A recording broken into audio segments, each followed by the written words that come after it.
The roof that is over our head is to give us shelter. Na paa ambayo iliyo juu ni ya kutupatia sisi kivuli. And this phone that I'm holding is so that I can communicate with it. Na simu ninayo mikononi ni kwa sababu ya kuongea. You are here for a purpose. Na uko hapa kwa ajili ya shabaha fulani. So the next question is, why is purpose important? Na swali la pili, kwa nini shabaha ni kitu muhimu sana? Think about this, right? Waza kuhusu hili. If Christ Ikiwa Kristo did not fulfill purpose, asingekuja kutimiza shabaha, we would not be safe today. tusingekuwa salama leo. If Paul Na ikiwa Paulo did not fulfill purpose, asingekuja kutimiza lengo, many churches would not be saved today. makanisa mengi asingeokolewa leo na kuwa hai. Purpose is the reason you're created. Sababu ama shabaha ni kitu muhimu sana ambacho kimetuweka hapa. And purpose is important because it doesn't just depend on your life. The life of Christ was important because many lives would be saved. So it wasn't for himself, it was for other people. Na shabaha ni kitu muhimu sana ambacho kila mmoja, hata maisha ya Kristo haikuwa kwa ajili ya shabaha yake mwenyewe, lakini ilikuwa kwa sababu ya kila mmoja wetu. The Bible says that we are trees of love, right? Na Biblia imesema ya kwamba sisi ni miti ya upendo. But remember, when a tree has fruit, it's not for themselves. Na ukumbuke ya kwamba mtu unapokuwa na matunda sio kwa sababu yake mwenyewe. It's for people to eat and benefit from it. Ni kwa sababu ya watu wapate kula matunda na wapate kuishi. And so what I want to say is that purpose does not have to be in this exact church, but you must have purpose. Na nasema ya kwamba shabaha itakana leo tu hapa kwa kanisa hili, lakini wewe lazima uwe shabaha ama lengo.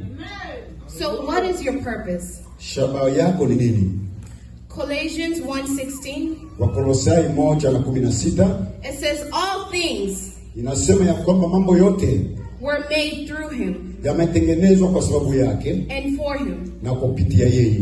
It means the life that I'm living does not belong to me. Na maisha ambayo ninayaishi sio yangu mimi. It means that when I go to work, I'm not going for my own pleasure. Na ninapokwenda kazini siende kwa ajili ya hazina yangu mwenyewe. It means when I come here, I'm not coming for myself. Na ninapokuja hapa sikuje kwa ajili yangu mimi mwenyewe. God said he created me through him and for him, not for myself. Mungu amesema ya kwamba alimuumba yeye kwa ajili yangu na kwa sababu yetu. I don't belong to myself. Na mimi sipatikani kuwa tu kwangu mwenyewe. I don't belong to my parents. Sipatikani tu kwa wazazi wangu. I belong to God. Ninapatikana kwa Mungu.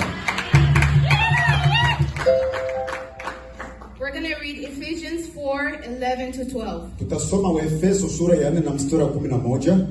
So Christ himself gave the apostles, the prophets, the evangelists, the pastors and teachers to equip his people for the works of service. Yaani Kristo alichagua wamoja kuwa mitume, wengine walimu, wengine wachungaji kwa lengo kubwa la kwenda kusimamisha na kulijenga kanisa lake. So that the body of Christ may be built. Ili mwili wa Kristo upate kujengeka. Some of us in here are pastors. Wengi wetu hapa ni wachungaji. Some are teachers. Wengine ni walimu. Maybe politicians. Na wengine wafanya siasa. But everyone in this room has a purpose. Lakini kila mmoja katika chumba hiki ana lengo na shabaha. And everyone in this room has a God-given gift that they will use, they're supposed to use to build the body of Christ. Na kila mmoja katika chumba hiki ana zawadi ama gift Mungu alimpatia kwa kujenga mwili wake. I want to say something, right? Na napenda niseme jambo muhimu.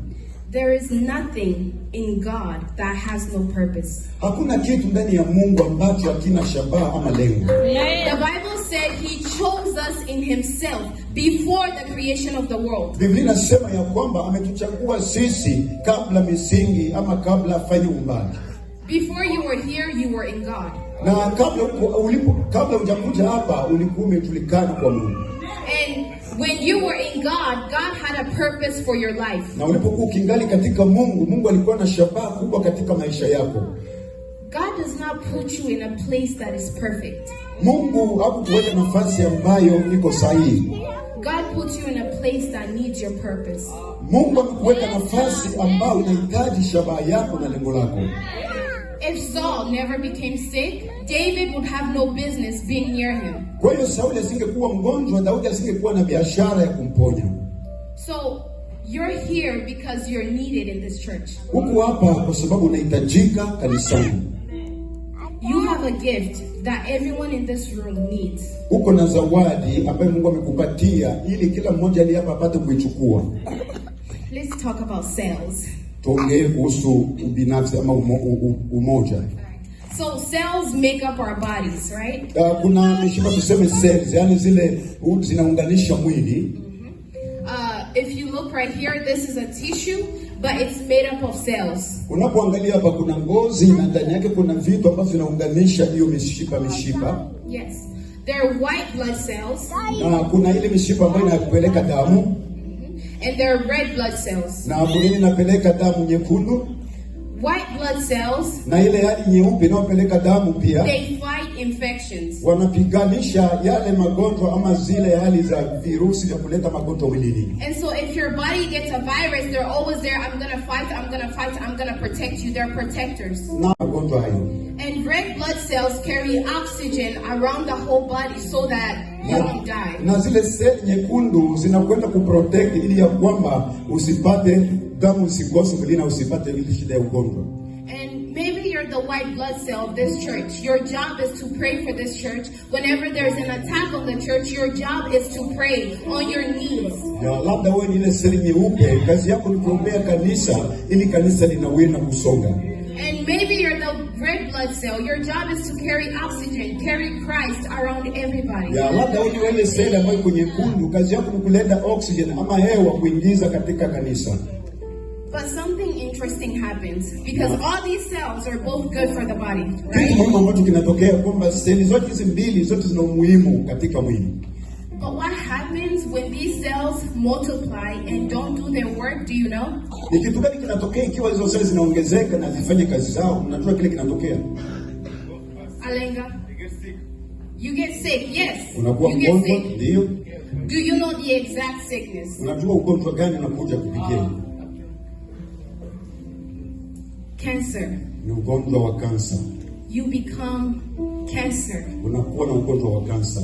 And so when you as a Christian grow in years, na wewe kama Mkristo unapoendelea katika miaka, but you're not walking in purpose, au tembee kulingana na shabaha, you become cancer to the body of Christ. unakuwa mtu kansa katika mwili wa Kristo. You become cancer. Unakuwa kansa.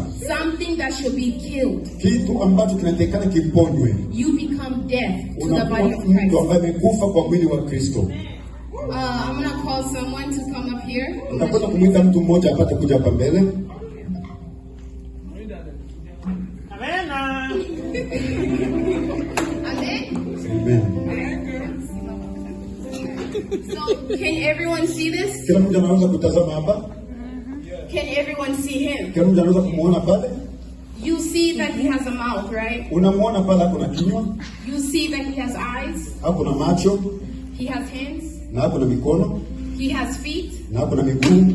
This is how the body of Christ should look in our church. Na hao ndio mwili wa Kristo utakaoangalia kama kanisa. Do you see this? Unaona hapa hii body? We have choir. Tuko na kwaya. That's a mouth. Hii ni kinywa. We have pastors. Tuna mchungaji. That's a mouth. Ni kinywa. We have teachers. Tuna walimu. That's a mouth. Ni kinywa. So where is the rest of Christ's body? Na mambo mengine muhimu katika kanisa la Bwana, kazi za Bwana ni yako wapi?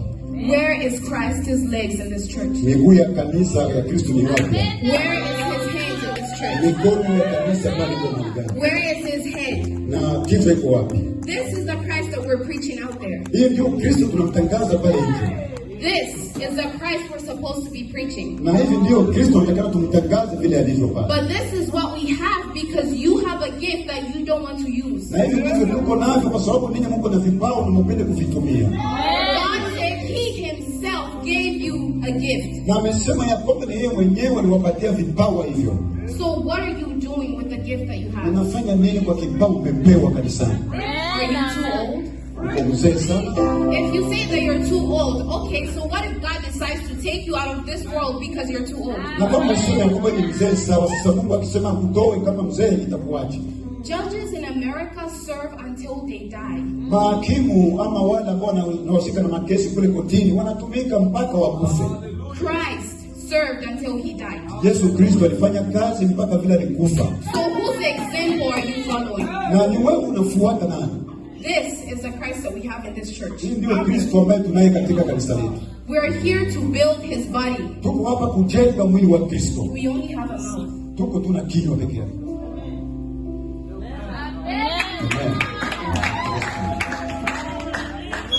Amen. So the fourth question is, where do you find your purpose? Swali la nne ni wapi unapata shabaha yako?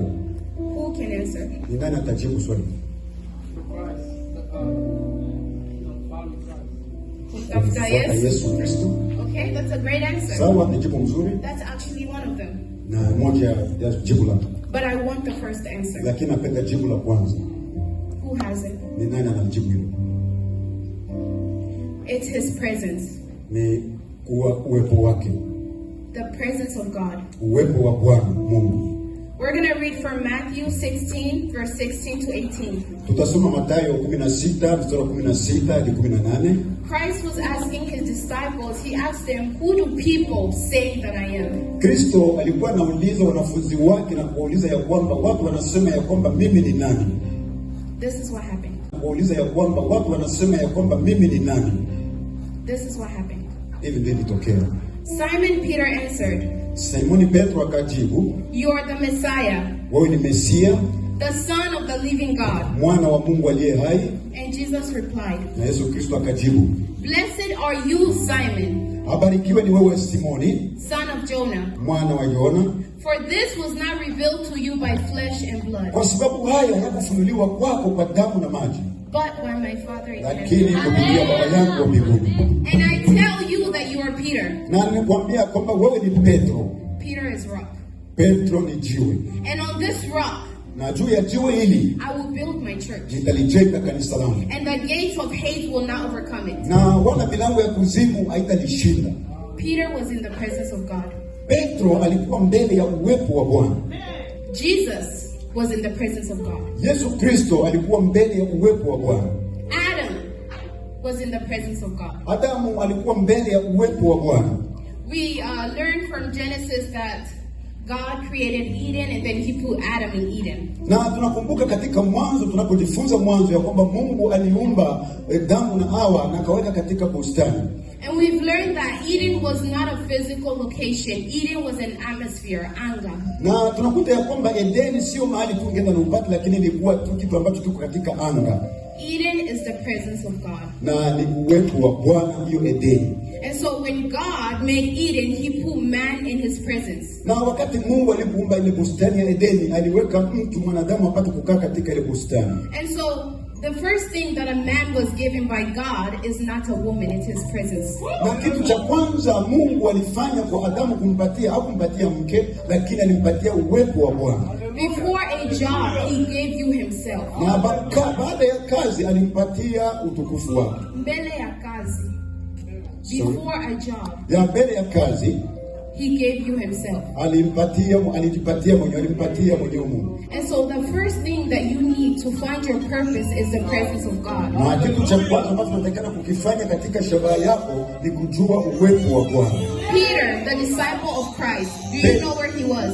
Petro ambaye ni mfuasi ama yule mtume wa Bwana, unajua mahali alikuwa? Peter told Christ, you are the Messiah, the Son of God. Petro akamwambia Yesu ya kwamba wewe ni Mesia, mwana wa Mungu. And Christ said, now let me tell you who you are. Na Yesu akasema acha nikuambie wewe ni nani. It is in his presence that you will find your purpose. Ni katika uwepo wa Bwana unapata shabaha yako. Saul, who became Paul, Kwa hiyo ni nani alikuwa Paulo? he looked for the presence of God. Alikwenda kutafuta uwepo wa Bwana. David found the presence of God. Daudi pia akatafuta uwepo wa Bwana. The first step to finding purpose Jambo la kwanza kupata shabaha ama lengo is to find the presence of God. ni kutafuta uwepo wa Bwana. God created you. Mungu alikuumba wewe, He created your purpose. akaumba wewe na shabaha na lengo lako. You're here for a purpose. Uko hapa kwa ajili ya shabaha. And remember, when you're not walking in purpose, Na ukumbuke kwamba unapotembea katika shabaha, you become cancer to the body of Christ. unakuwa na ule ugonjwa wa kansa katika mwili wa Kristo. So don't be the death in this church. Na usiwe mtu anayekufa katika kanisa hili. Don't be the cancer in the body of Christ. Usiwe kansa katika mwili wa Kristo. Every one of us has a gift, a God-given gift. Kila mmoja wetu ana kipawa ambacho Mungu amempatia. So find God. Tafuta Mungu. He knows your purpose.